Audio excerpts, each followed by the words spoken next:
Okay, so a little mini vlog, behind the scenes clip. And I'm sorry that I'm not in this. It's for two reasons. One, my hair is a mess, but mainly because I don't know how to switch the camera, or if you can, and I don't want to do this in more than one take, so I'm just gonna do it in one. But anyways, I am working on editing the film, and what's really cool is I finally was able to throw Jim's bites in there, which he had some great, actually, you know what, let me go to his actual interview.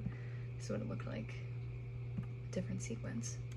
Their body, they can have flashes of images, smells that trigger them. So that's Jim, and he is the trauma and memory expert that I interviewed a couple of months back. I think it was February, but I originally connected with him in November, and he's been incredible. And so I've been working his bites into the film, and also trying to figure out, this is what I'll get to these, but I have to figure out how to fill this whole section here after that was B-roll I shot yesterday. Yeah.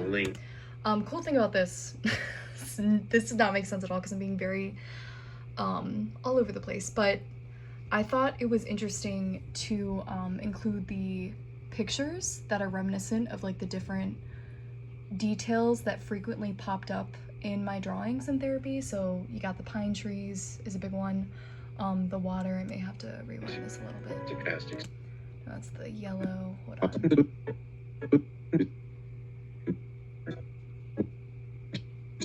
Where is it? Damn. That seem linked to past experiences. So we can make a distinction. There's the other one. Fun fact, actually, this isn't fun because it's about PTSD, but I remember in the fall I was getting these things that I called blips, and it was kind of like someone shoved VR goggles over my face because like for a second I would be not here. I would just get like this imagery and they were all from the same place. And they were all moving too, like it wasn't a stationary image, it was like I was transported back in time. And again, it was just a fraction of a second. It was different from like a flashback too. It was just, it was a very interesting experience. And one of them I was on, and it was always first person too, I don't know if I mentioned that. And one of them I was sitting on this like, I guess it was like a four-wheeler or tractor or whatever. So that was, I don't know if that was the second, I think it was the second one I got. And then a couple weeks later, I was digging through my photos from childhood because I was trying to obviously make sense of everything. And I found this picture which lined up exactly with that, you know, puzzle piece that I got back, which I thought that was really interesting. And again, there might be logical explanations for that, but I'd never, to my knowledge, seen this photo before. And I was way too young to remember that, so I thought that was interesting. But yeah, anyways, so what I'm trying to do is fill this section of Jim's bites with B-roll.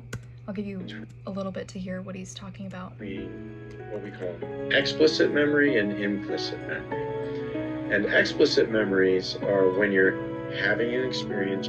Yeah, so I am trying to figure out how to fill that space. And basically he's just talking about, again, explicit and implicit memory, and how we can think of like body memories and why people can remember things in their body and different sensations, but maybe not like a narrative to that memory. And so I'm thinking about maybe utilizing these records again, because they are kind of, they've been a part of this project since the start, which is kind of cool. And of course we have, I think that's the first shot actually. Let's see, this is the very beginning of the film, is the record being placed.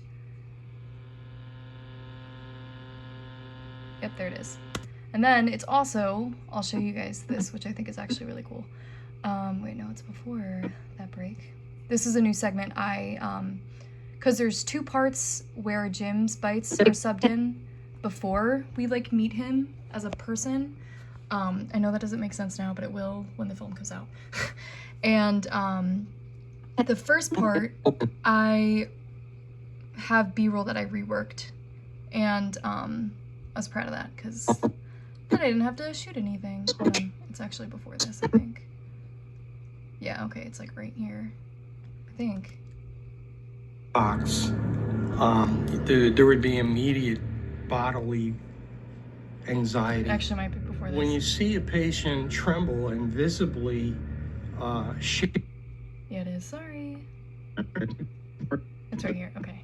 Memory research, we call those things central details. And it helps us understand why it is that some people may have only fragments of memory from a traumatic experience. Yeah, so it's a motif that keeps coming up, and the reason for that is like a record. I was trying to draw a parallel between, like, so this is like an explicit, you know, narrative memory that we have, like Thanksgiving dinner, and then, you know, traumatic memories, we have these different fragments often that our brain latches onto instead. And so we maybe can't have, or we don't have a story like this, a complete picture. And of course, memory is always a reconstruction. You never remember everything about any experience, and that's actually something Jim says in the film. But there's still a sense of like a beginning, middle, and end a lot of the time. But for trauma, a lot of the time that isn't the case, especially pre-verbal trauma. And so that's why I was trying to use, you know, a physical piece of media, something tangible that people could kind of, I don't know, understand that. So I think it'd be really cool if I could use these in the B-roll that I have to film for Jim's second portion. And I'm thinking about maybe showing like the records like laid across the floor. And I did take a picture. Oh my god, I did take a picture like this actually, where I had all these records, and then there was, I think, one broken one, and it was one of the red ones. And it was like placed out, and so that was supposed to like differentiate between like quote unquote normal memories and traumatic memory. But I was thinking about showing all the records like that, having a broken one, and maybe like piecing it together in slow-mo, because he talks about, let me see if I can go to that audio bite. Start to connect the dots. Hold on. Oh, it's right here, I'm sorry. And then what can happen is, at some point, people start to connect the dots. So things that were implicit memories can now be recognized explicitly as, oh yeah, that's a memory of the abuse. And it's cool that it ends exactly with this track, which wasn't really, I mean, obviously that's what I wanted to happen, so I had to trim things down a little bit, but that was cool that it worked out that way. So yeah, I ran that by Jim today. He likes the quotes that I used. He says it sounds good, but I'm gonna export what I have now to show him, just for added context of like how that information will actually be delivered, and then maybe get his ideas. But yeah, I thought that was kind of cool. I just want to give kind of a little bit of an update. And if you guys have any ideas, I'm always open to those, because I feel like my brain is fried. But yeah, just working on the film. Hopefully, my other goal tonight is to make a list of B-roll that I can shoot. I do really good with lists, but I haven't made one in a while, and I don't know why. So if I make a list, I feel like I'll probably get everything done that I need to. I'm reading these now. These are really old. I got these from the thrift store. I'll probably have to go back to, or it was actually an antique store. I guess there's a difference. And get more. They're really cheap. They were like 25 or 50 cents a piece. But this is Milkman, keep those bottles quiet. So I think that's kind of funny. This one feels fitting. It says, when your lover has gone. I guess, oh, actually going through a breakup. Or it was last weekend. But that's not why I said that was fitting. I said it was fitting because the idea of like the absence of love and connection is very much what like PTSD feels like. Okay, I'm just yapping now, and I'm sorry my screen is dirty, and I keep saying I'm gonna clean it, and then I don't, but yeah, hopefully this is kind of interesting. Okay, bye!